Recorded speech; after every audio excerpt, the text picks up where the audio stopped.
Hello, everybody. So today we're going to continue our conversation on chemical kinetics by bringing up one of our favorite topics, thermodynamics. So what we're going to be doing today is trying to focus in on what kinetics of simple reactions look like from more of a thermodynamic perspective. So we're going to go ahead and focus in on a simple case where I have a unimolecular reactant and a unimolecular product, and I want to try and go from A to B or B to A. So it turns out that we can actually predict the rate constant for this reaction based on our energetic barrier. So essentially, in order to go from reactants to products, there's going to be some sort of energetic barrier stopping, say, uh, bond breaking or bond forming. Usually, this is going to be an electrostatic barrier of some kind or another. So we thus call this an electronic energy of activation. So we have to be able to overcome this electronic energy barrier in order to go from our reactants to products. And the height of this barrier is going to be one of the controlling features on our rate constant. And in fact, it turns out that it's possible to predict our rate constant from the activation barrier. And again, the form that we use should be fairly familiar, as this is the general form we find with Boltzmann. And so one way to look at it is that the probability that we are going to pass from reactants to products is going to be dependent upon, again, our the probability that we can get to this height of the barrier, and again, divided by a temperature factor. The higher the temperature, the more energy I'm going to have to pass over this barrier.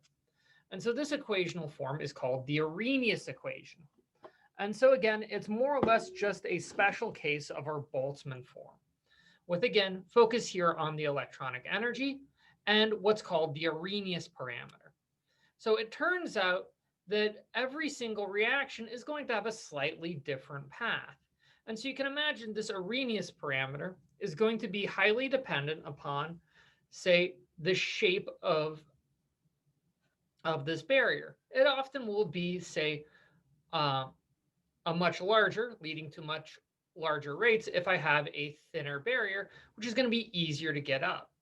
The lower the slope, the more time I have to try and spend climbing up, and thus an effective higher barrier. There's also important contributions in essentially the other dimensions of the reaction coordinate. Do I have to follow one single small pathway through this mountain pass, or is there multiple different ways to get from reactants to products? All of this can highly influence the Arrhenius parameter, and thus it turns out that the Arrhenius parameter is going to have to be experimentally determined for every given interaction. So it's not like there is a one size fits all parameter, which can be slightly inconvenient. So when trying to go ahead and apply our Arrhenius equation to a reaction system, one of the things that we're often going to do is trying to determine these parameters. We're going to do our good old favorite and see if we can fit the system to a linear equation. So the classic form of the linear equation we're going to do is essentially just taking the natural log of both sides, and we can fit it to natural log of the rate constant equals natural log of the Arrhenius parameter minus activation energy over RT. So I can essentially obtain my two variables, in this case, the Arrhenius parameter and the activation energy, by plotting the natural log of the rate constant versus inverse temperature. And again, please note again that every reaction is going to have a unique set of variables. So you're going to need to do this to examine the rate of reaction for any given reaction of interest. But again, the general idea, by plotting 1 over t versus ln of k, I should be able to pop out my activation barrier. But again, make sure to note that this equational form usually predominantly supposes that we are going to be making use of a reaction per second. However, any sort of choice of units on the rate constant will help be embodied in the Arrhenius parameter, which will have the same units as our rate constant. So again, one of those things to kind of keep an eye out for. But again, this equational form is making use of our activation energy. And this isn't exactly a thermodynamic property that we've really seen too much, because this is an electronic energy. It only depends upon the electronic energy surface, which is inherently just a little bit too much quantum for us right now. However, it's entirely possible to apply statistical mechanics to this system in order to derive an expression for our rate constant in terms of our free energy barrier, which I'm going to call delta G double dagger. And so it's essentially the free energy equivalent of the Arrhenius equation uh, and its activation energy. Except for now, in terms of, instead of just being in terms of the electronic energy barrier, it's now a full energy barrier. So this is in counting enthalpy and entropic contributions. And it's going to be, and it shows the rate constant to be dependent upon the Boltzmann's constant, our good old friend, which isn't too surprising as this is a general Boltzmann's form, the temperature of the system, and the Planck's constant, which is the first time we'll be seeing this. We've been seeing this constant this year, but we'll see it pop up more and more the more quantum mechanical our systems become. And again, our free energy barrier of the reaction. And again, one of the things I want uh, to be very clear is that, like any free energies that we've dealt with before, our free energy of reaction is really just the free energy of our transition state with respect to the reactants. And a good way to try and look at these transition states is to think of them as the highest energetic point on the potential energy surface. So essentially, if I'm trying to go from reactants to products, I'm being channeled past this single point.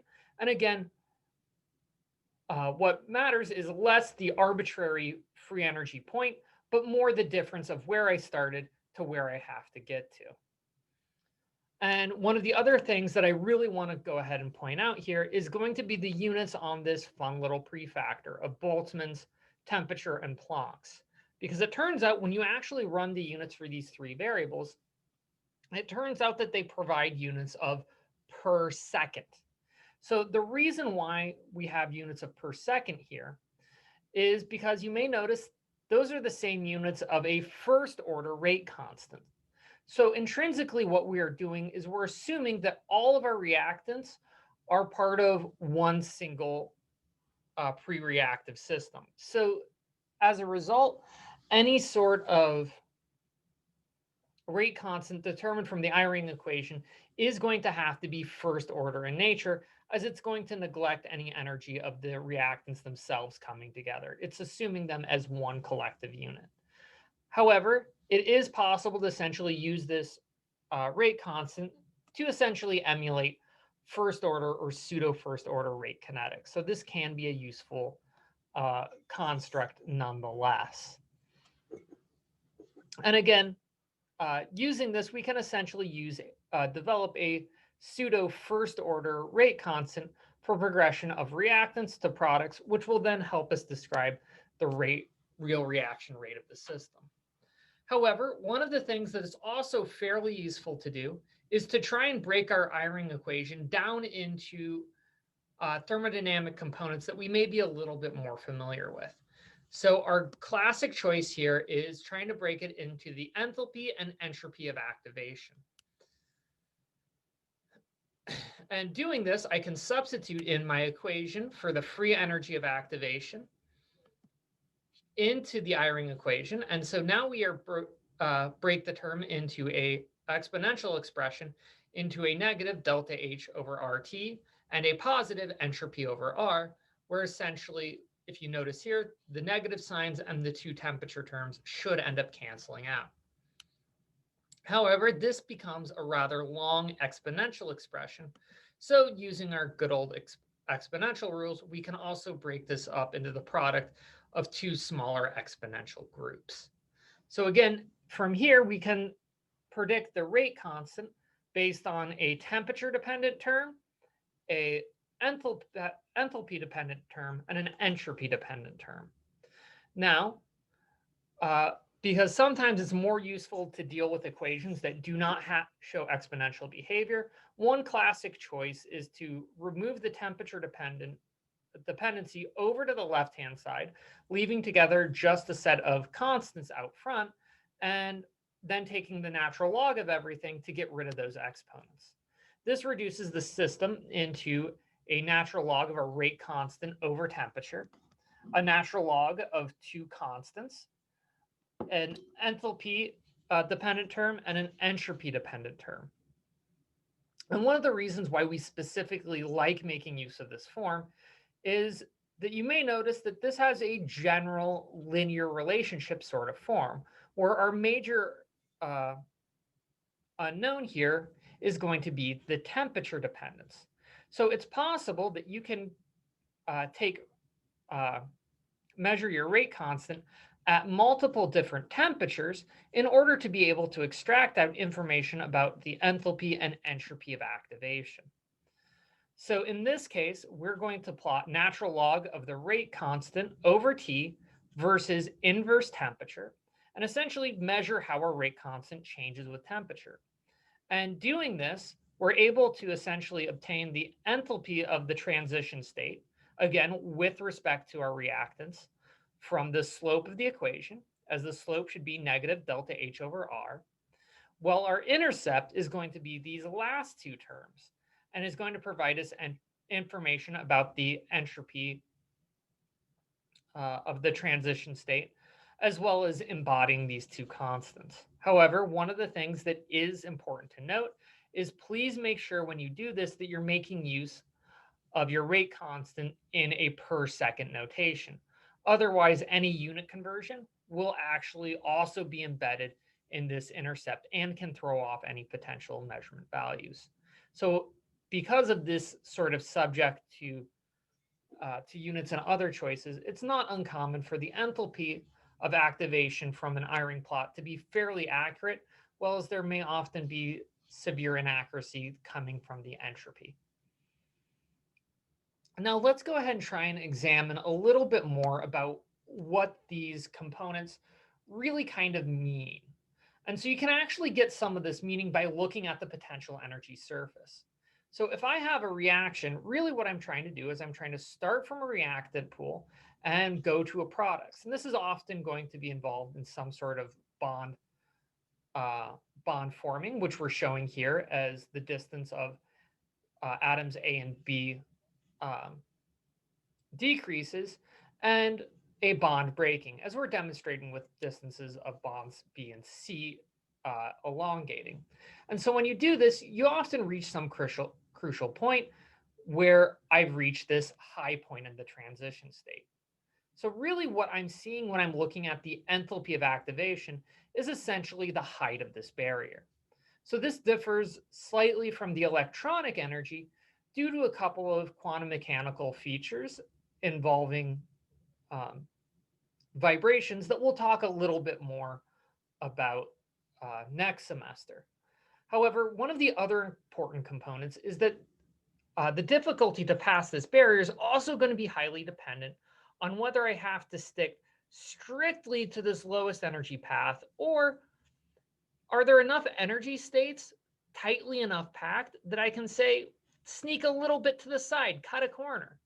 Because even while this might be the lowest energy, if this other path isn't too much iron energy, but there's more of them, I'm going to be much more likely to pass by this transition state.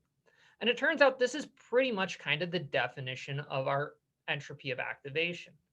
Essentially, do I have a tighter, is my molecular forms more tightly constrained in my reactant basin or at the transition state?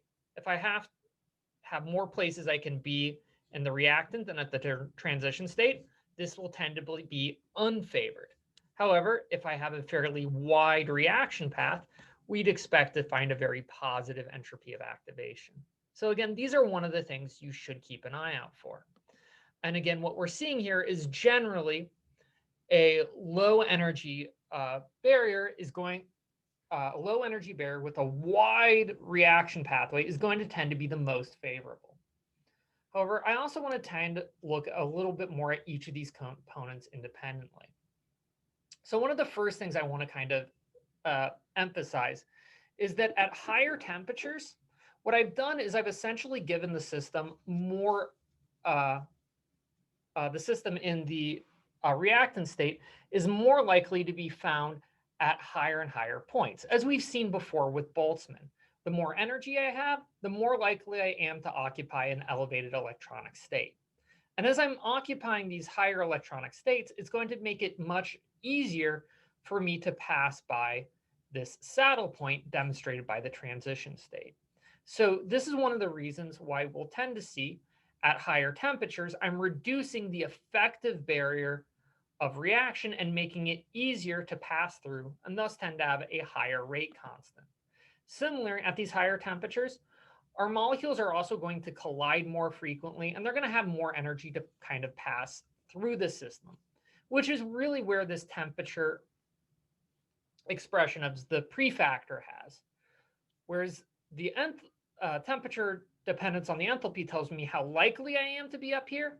The temperature dependence here says that if I'm up here, if I'm near the transition state, I have higher energy, I have higher movement, I'm much more likely to pass through.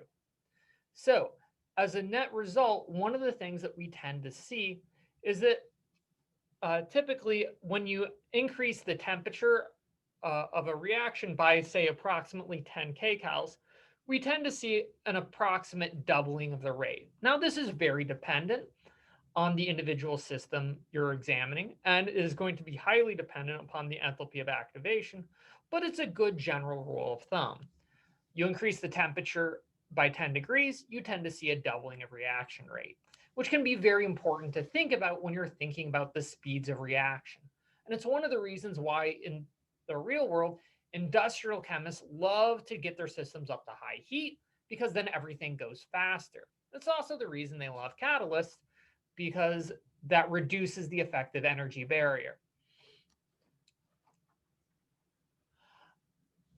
It reduces the effective energy barrier.